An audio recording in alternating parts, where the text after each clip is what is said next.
Hola y bienvenidos a nuestro diálogo semanal transmitido en vivo con Helga Seblarush, fundadora y presidente del Instituto Schiller. Hoy es 12 de julio de 2023. Soy Harley Schlanger y seré su anfitrión hoy. Pueden enviar sus preguntas y comentarios a questions@schillerinstitute.org. Las dos trayectorias irreconciliables en los asuntos estratégicos mundiales han estado avanzando en los últimos días. La OTAN se reunió en Vilna, Lituania, reafirmando su compromiso con la guerra, lo que se puso de relieve por la disposición de Estados Unidos a enviar municiones de racimo a Ucrania, violando los acuerdos de la convención firmada por más de 120 naciones. Y mientras los halcones de la guerra están reunidos allí, el Movimiento por la Paz Superior se reunió en Estrasburgo, Francia, en una excelente conferencia este fin de semana, y también este pasado viernes 7 de julio hubo la reunión de cada viernes de la Coalición Internacional por la Paz, ya que se está avanzando, quizá no tan rápido como se necesita, pero está creciendo. Helga, vamos a comenzar con una pregunta que refleja las tensiones entre estas dos direcciones, el paradigma de la guerra unipolar y la movilización por una nueva arquitectura estratégica y de desarrollo. Empezaré con una pregunta de Susana Curatolo que pregunta, ¿estamos en un punto de inflexión estratégico para la paz? Así que puedes darnos tu análisis de la situación actual y si sí, de hecho, nos encontramos en ese punto de inflexión. Sí, es decir, estamos definitivamente ante el final de toda una era. Creo que el resultado de la cumbre de la OTAN fue muy teatral porque estuve estudiando los distintos escenarios que publicaron principalmente los grupos de expertos alemanes, el DGAP, el Consejo Alemán de Relaciones Exteriores, el SWP, Instituto Alemán de Asuntos Internacionales y de Seguridad, que es el otro grupo de expertos importante relacionado con el gobierno. Y si uno se fija en sus escenarios, desde el principio quedó muy claro que no iban a ofrecerle la plena adhesión a Ucrania, ni tampoco un calendario para que Ucrania entrara en la OTAN. Pero estaba muy claro que se tomó una decisión mucho antes de que el modus operandi sería básicamente armar a Ucrania hasta los dientes con armas de largo alcance. Luego Macron intervino y Francia ahora está entregando armas de largo alcance también y van a suministrar todos los principales sistemas de armas. Por ejemplo, Alemania suministrará 70 tanques más, van a ser 700 millones de euros más de equipo militar. Otros países están haciendo lo mismo. Así pues, hay un tremendo refuerzo militar para Ucrania y un acuerdo para optimizar los ejercicios militares y el entrenamiento y todo ello con el estándar de la OTAN. Así que si uno se fija a fondo, me parece que es todo menos un ingreso formal en la OTAN.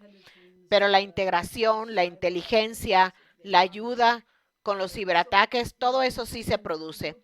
Así que en cierto sentido me pareció mucho teatro.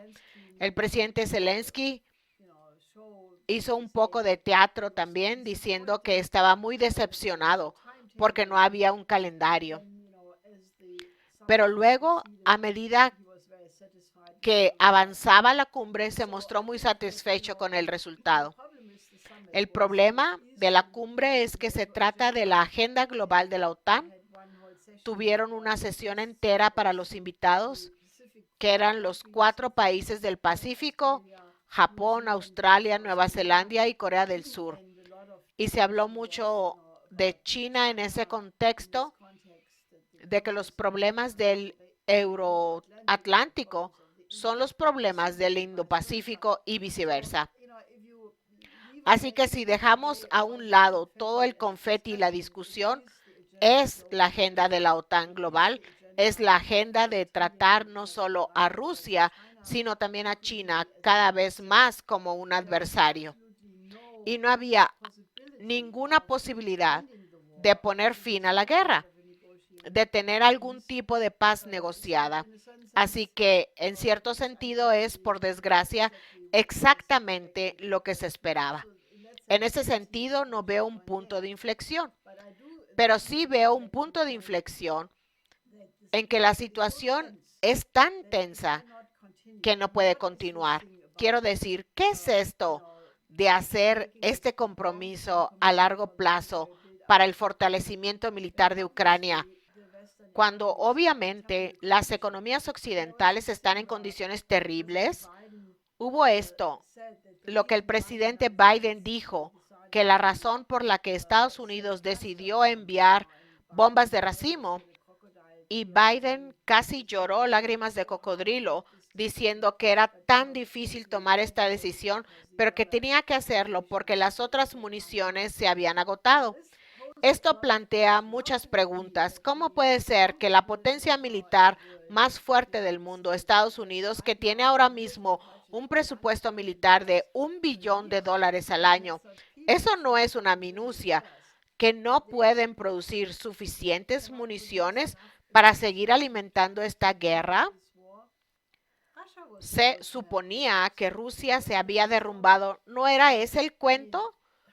Bueno, quiero decir, Jen Psaki, ex portavoz de la Casa Blanca, había dicho hace un año que si Rusia utilizaba armas de racimo, y había dicho en ese momento que no tenía pruebas de que fuera el caso, pero que eso representaría un crimen de guerra. Ahora bien, si Estados Unidos están enviando armas de racimo, ¿representa eso un crimen de guerra o hay dos criterios diferentes? Creo que de alguna manera eso lo explica todo. Si se examina el documento final, el comunicado que publicó la OTAN, todas las afirmaciones sobre dónde nos encontramos son muy cuestionables. Se pueden cuestionar prácticamente todas y cada una de las frases porque es la narrativa oficial sobre la guerra no provocada por parte de Rusia, y se pueden decir muchas cosas y se están diciendo muchas cosas al respecto por parte de todo tipo de personas, intelectuales en Estados Unidos, defensores de la paz en Europa. Todos apuntan al hecho de que la historia no empezó el 24 de febrero de 2022, sino que, de hecho, están las promesas incumplidas del secretario de Estado James Baker a Gorbachev y todos estos otros acontecimientos. Así que las bombas de racimo son absolutamente un crimen de guerra. No hay duda de ello, porque incluso el primer ministro de Camboya, Hun Sen, salió y advirtió contra el uso de bombas de racimo, diciendo que más de 50 años después de que la guerra en Vietnam, que se extendió a su país, había terminado, todavía hay cientos de personas cada año que mueren o son mutiladas por la explosión de bombas de racimo. Y el número de bombas de racimo que Estados Unidos planea entregar ahora a Ucrania es de 300 millones. Ahora bien, ¿se imaginan 300 millones de bombas de las que afirman que solo el 2.5% son fallidas y que por lo tanto pueden explotar más tarde? Pues bien, la experiencia demuestra que eso no es del todo así, que es de entre el 20 y el 40% de estas bombas las que no detonan al principio, y por lo tanto, si están en algún lugar del campo, pueden matar a la gente décadas más tarde. Y esto también será un gran problema porque gran parte de esto es la tierra cultivable en Ucrania. Así que, ¿qué se supone que va a pasar con los agricultores que se supone que van a cultivar esta tierra después de que termine la guerra? Habrán contaminado esa tierra durante mucho tiempo. Creo que esto es realmente terrible y exige que el movimiento internacional por la paz sea mucho más activo. Tenemos que exigir absolutamente que se ponga fin a esta guerra mediante negociaciones. Y decir que si uno exige el fin de la guerra, ya uno está promoviendo la guerra. No es cierto. Siempre hemos dicho, estamos de acuerdo con el Papa Francisco, que ofreció la sede del Vaticano para las negociaciones que estas negociaciones deben comenzar sin condiciones previas y obviamente, dado el hecho de que estamos promoviendo la idea de una nueva arquitectura de seguridad y desarrollo que debe tener en cuenta el interés de todos los países del planeta, que naturalmente los intereses de Ucrania y Rusia deben de tenerse en cuenta. Eso es evidente, de lo contrario no se consigue un acuerdo de paz. Creo que la gente debería pensárselo 2 veces cuando lea los resultados de esta cumbre, que como tal no es un punto de inflexión, pero creo que la historia de que la OTAN está tan unificada no es cierto. Y creo que el punto de inflexión viene del hecho de que se basa en la idea de que todo esto se va a hacer, de que se va a hacer la expansión militar cuando Estados Unidos ni siquiera puede producir a tiempo la munición convencional. Y cuando todos los informes dicen que la industria alemana está desindustrializada. Esto tendrá una enorme explosión muy pronto. No creo que esto dure para siempre, porque a partir de ahora, la última cifra publicada fue que el 36% de todas las empresas alemanas están considerando invertir en otro lugar, en lugar de que sea en Alemania, porque las condiciones se están volviendo intolerables. Así que Alemania se enfrenta a un colapso total de su industria que tendrá un impacto increíble en el sistema social. Ya ahora están cerrando hospitales, todo con el pretexto de una reforma médica para acabar con los hospitales ineficientes. Pero esa no es la razón de tener hospitales. Los hospitales tienen que estar al alcance de la mano. Si uno tiene un infarto u otro accidente, si se tiene que viajar varias horas, probablemente uno moriría. Pero hay que tener un hospital regional para cubrir todas estas urgencias. Y ya han cerrado cientos de hospitales y están planeando cerrar otros 500 solo en Alemania. Uno de hecho puede mirar el costo. Todo este valor físico que se desvía hacia la industria armamentística podría utilizarse para el sistema de salud, para los sistemas educativos, las escuelas, los programas de formación para jóvenes, para todo tipo de urgencias, la infraestructura. Todo esto se está desatendiendo. En su lugar, todo se está poniendo en la chimenea del complejo industrial militar y se está volviendo en humo, lo que significa la destrucción total de la riqueza real de la sociedad.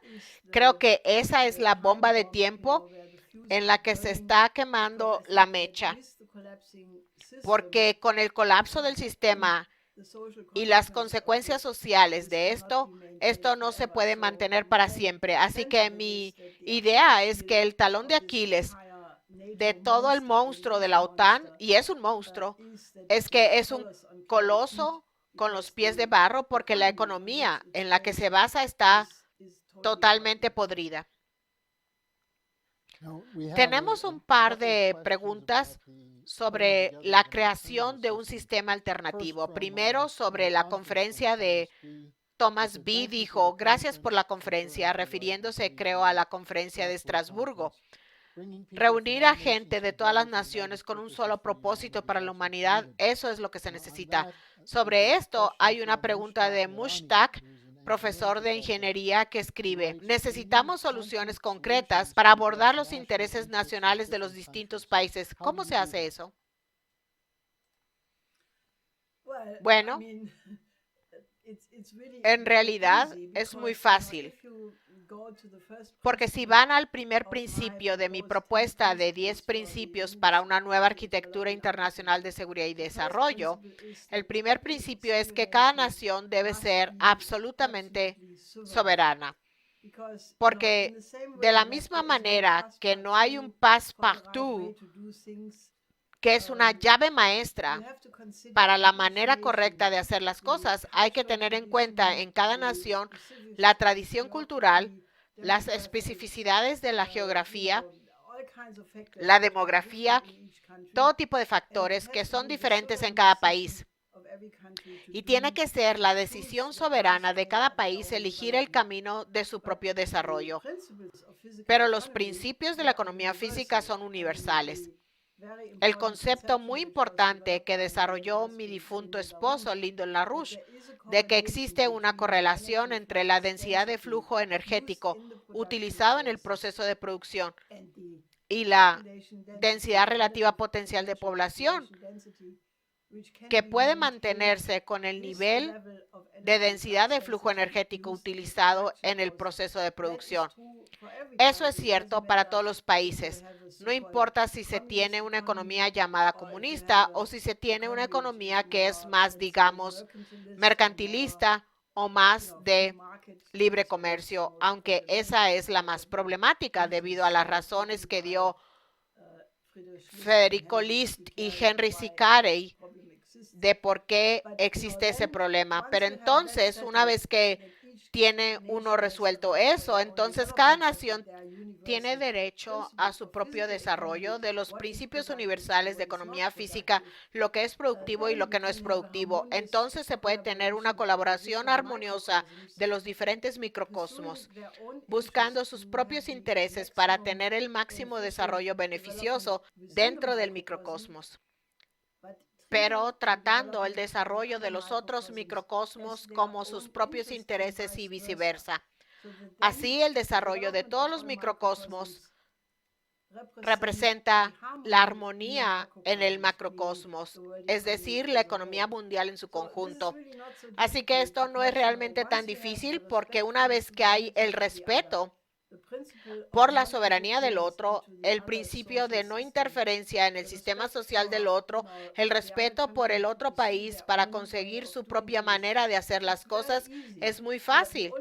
La única razón por la que la gente piensa o los países piensan que tienen tantas dificultades con sus vecinos es porque si siguen a Mandeville, el disque economista que dijo que el vicio privado contribuye al bien común público, lo que significa que si hay muchos criminales que necesitan abogados y por lo tanto el elenco de abogados y jueces se enriquece, por lo tanto, si hay un criminal privado todavía contribuye al bien común. Es obviamente una pantalla muy delgada para un sistema penal, pero por otro lado, cuando se tiene un sistema como solía ser en los periodos de tiempo en Europa que existían, por ejemplo, cuando Charles de Gaulle estaba en Francia, Francia iba en esta dirección con Adenauer, Alemania iba definitivamente en esta dirección con Enrico Mattei en Italia, los italianos tendían a esta dirección. Y si cada estado, cada nación está promoviendo su propio bien común sin tener este sistema de economía de casino, entonces es muy fácil tener una armonía de intereses entre todas las naciones. Y creo que el otro punto es que la negociación y el debate es la forma de llegar a eso en contraposición a la intimidación y las amenazas. Hay una pregunta de un oyente de la Republic Broadcast Network de Dallas, Texas, que pregunta, ¿introducirán los BRICS una nueva moneda en su reunión de agosto y permitirán que Macron asista? Bueno, no lo sé. Hay informes de que puede que lo hagan, pero también puede que no ocurra, así que no tengo información segura al respecto. Porque obviamente cuando se tiene una moneda internacional, el problema se plantea, por ejemplo, cuando se piensa en la introducción del euro, donde se tenía básicamente una moneda internacional que no tenía en cuenta el hecho de que había países muy desarrollados o países muy industrializados, debería decir, y junto con países más agrarios. y países más desarrollados y países menos desarrollados. Así que hay que tener en cuenta muchas cosas y obviamente una moneda internacional de este tipo sería una moneda paralela a las otras monedas, por lo que quizá el problema se represente de forma un poco diferente. Así que no estoy segura, es algo difícil, hay que hacerlo bien y hay muchos obstáculos que superar. Así que tengo que posponer la respuesta a esa pregunta para más adelante porque no creo que la información esté totalmente ahí y sea verificable. Con respecto a Macron, me sorprendería mucho que Macron fuera invitado porque, como saben, los países del sur global, como han demostrado en la Cumbre Financiera Internacional que tuvo lugar en Francia hace un mes, el 22 y 23 de junio, no quieren seguir aguantando sandeces. Y quizá deberían ver el video sobre esta Cumbre Financiera Internacional, porque cuando el presidente Ramaphosa de Sudáfrica estaba contestando y dijo, miren, ustedes nos financian la presa de Inga en el Congo, que dará electricidad, creo que 12 naciones, quizá menos, 5 o 7 naciones en África, dado el hecho de que 600 millones de personas en África no tienen acceso a la electricidad, entonces creeremos que ustedes van en serio. Pero básicamente ya no queremos oír sus sermones dominicales. Esto ahora lo digo yo. La cámara enfocó a Macron y parecía realmente horrorizado por esta respuesta.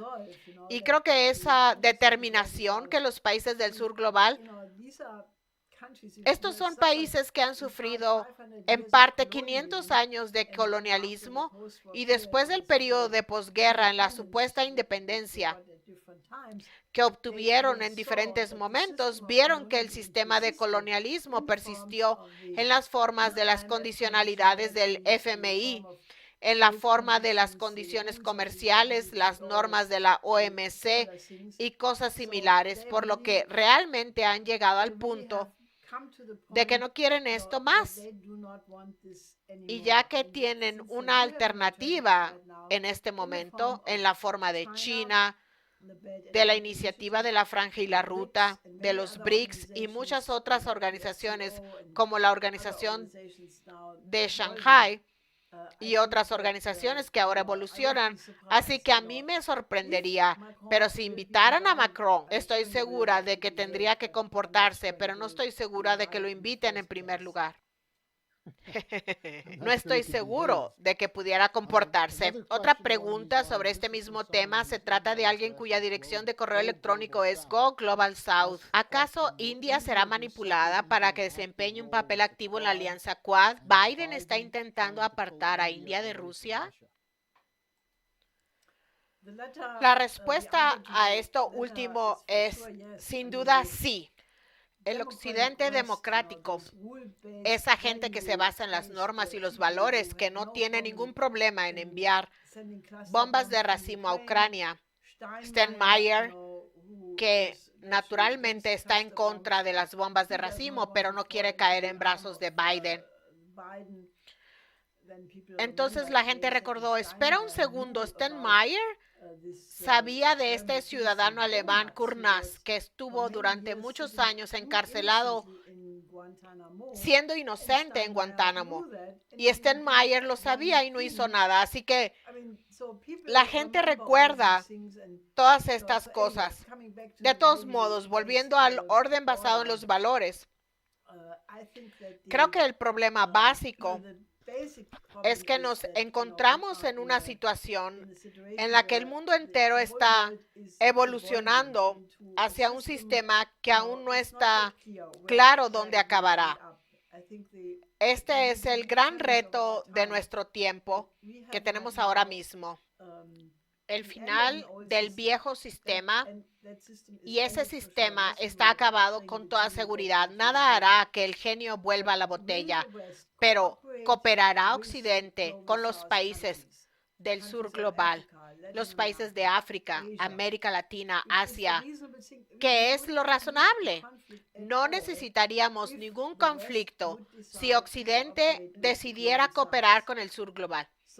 Así que depende de nosotros, de los ciudadanos de Alemania y de Estados Unidos, básicamente, asegurarnos de que la confrontación no sea lo único que existe. Y la única manera de asegurarnos de ello es que se nos escuche, que se nos vea, que nos manifestemos, que vayamos a las manifestaciones, que seamos políticamente activos. Y creo que eso decidirá cuál es la respuesta a la pregunta. Están escuchando a Helga Sepp-LaRouche. Este es nuestro diálogo semanal en vivo. Si quieren enviar preguntas, pueden enviarlas a questions@schillerinstitute.org. La pregunta que se planteó también se refería específicamente a India.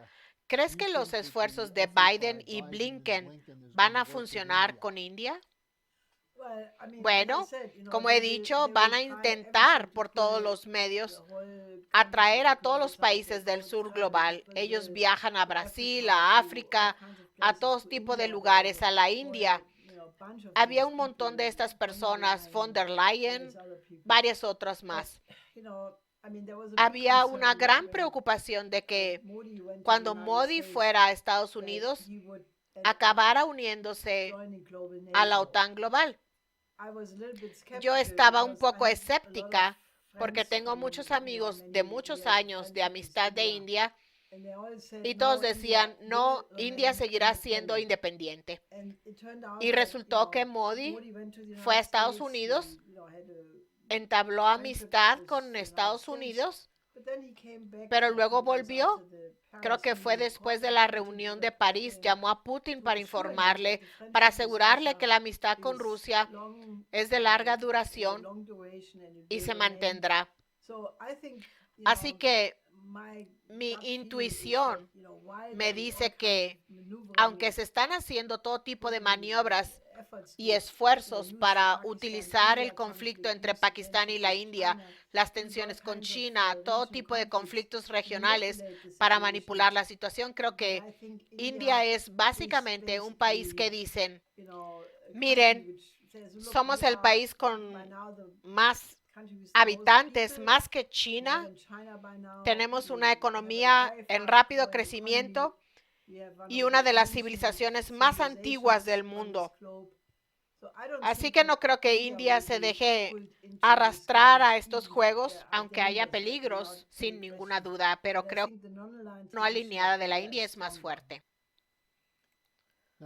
Aquí hay una pregunta de John Crow. ¿Cómo puede la OTAN considerar la adhesión de Ucrania? Rusia ha definido esto como una línea roja. Esto comprometería a la OTAN en la Tercera Guerra Mundial. Básicamente pregunta, ¿cómo pueden ser tan suicidas?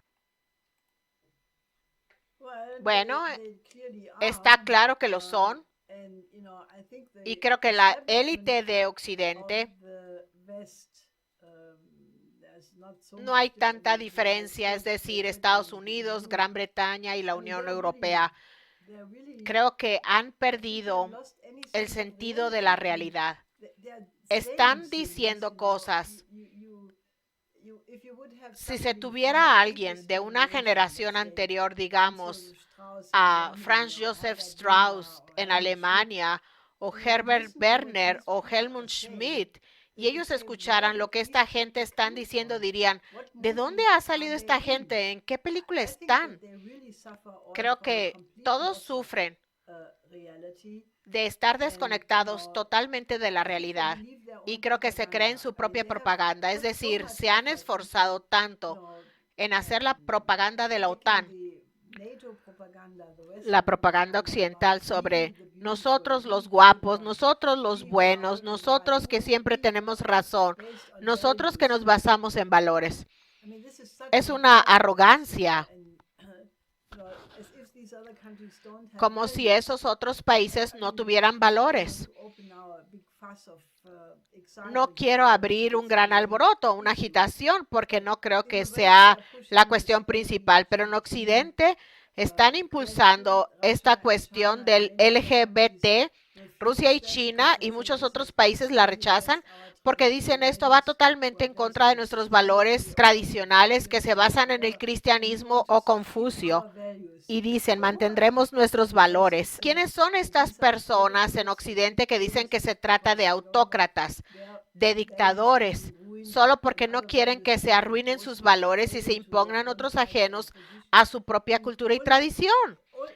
Solo alguien que está completamente embaucado por su propia propaganda y sus mensajes, donde todo está en la televisión pública y la radio y demás, solo si uno está intoxicado por lo que se emite las 24 horas del día, es que se podría tener tal pérdida de la realidad. Pero hay una creciente discrepancia entre lo que piensa la gente en casi todos los países del disque occidente y la disque élite. Y creo que esa grieta se hará cada vez más grande y más grande porque lo que estos gobiernos están impulsando no beneficia a sus propias poblaciones. Así que creo que esa división se manifestará muy pronto, incluso más que ahora.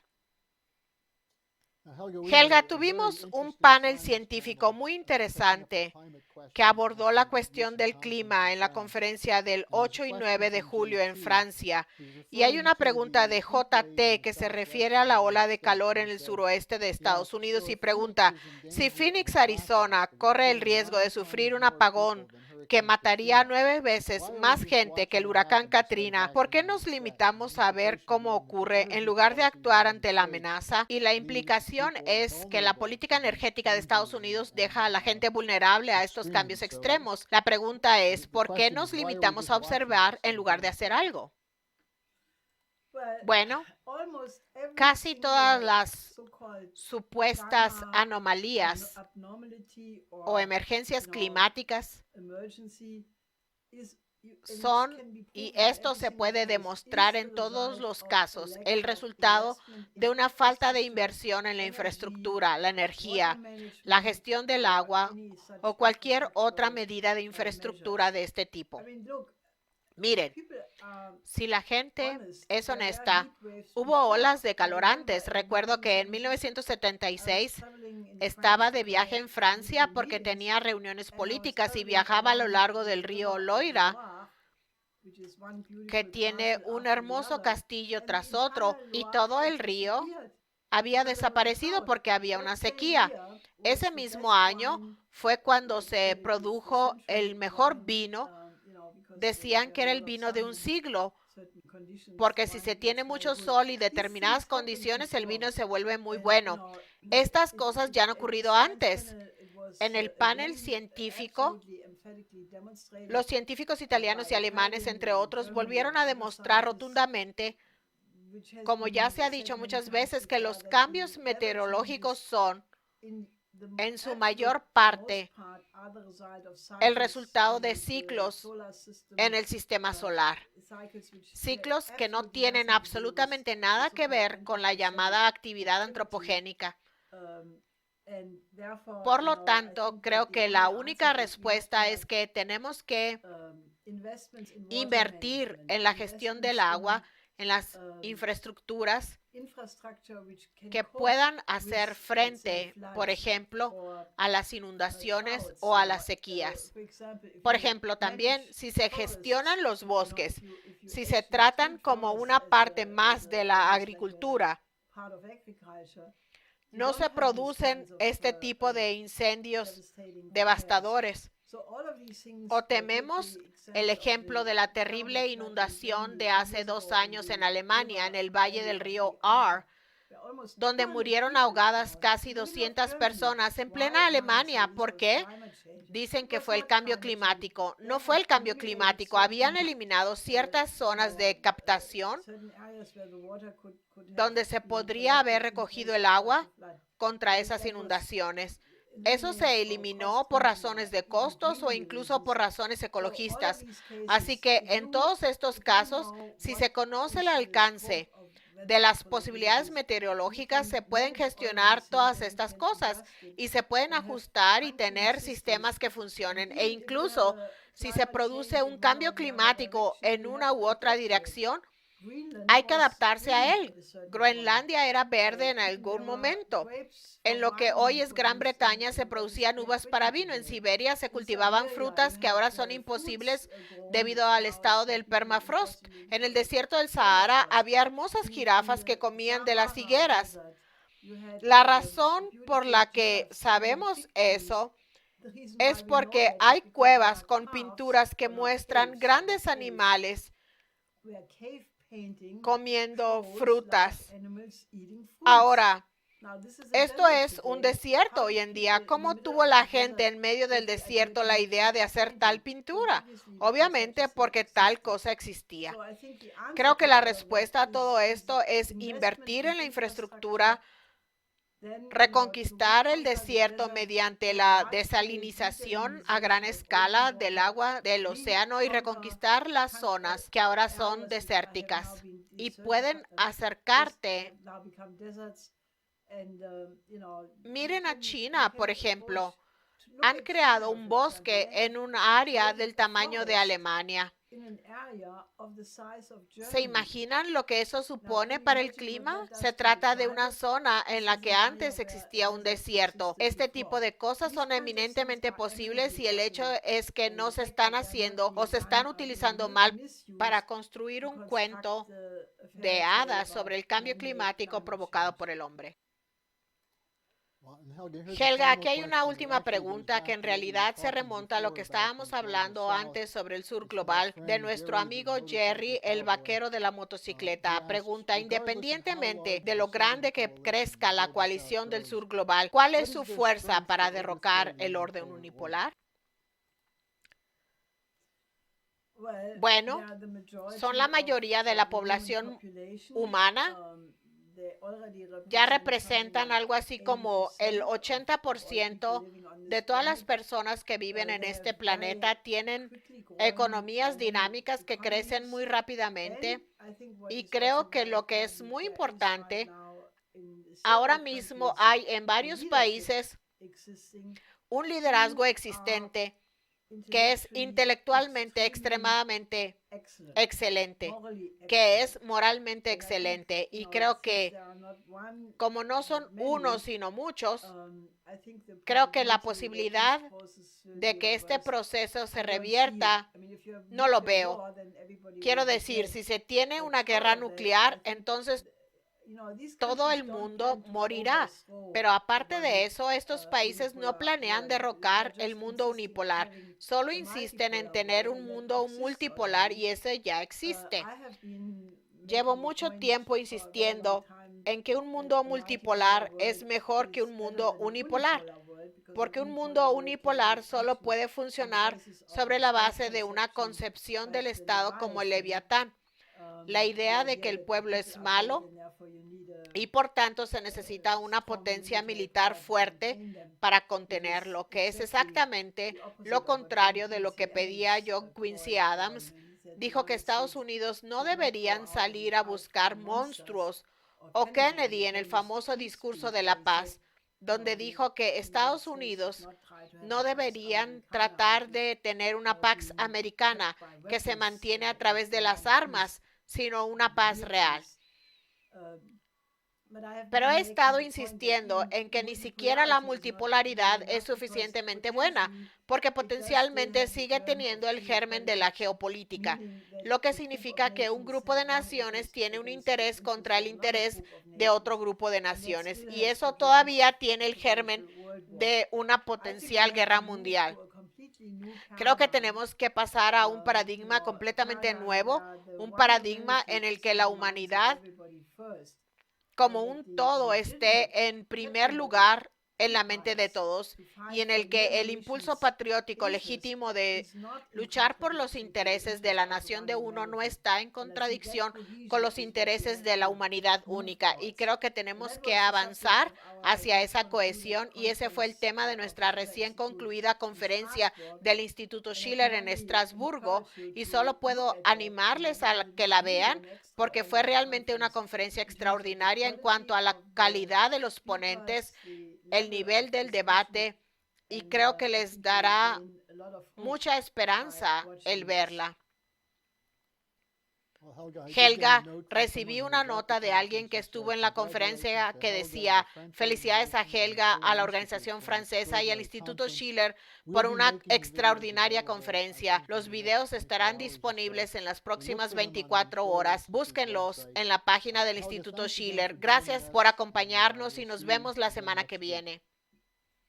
Hasta la próxima semana y actívense con nosotros.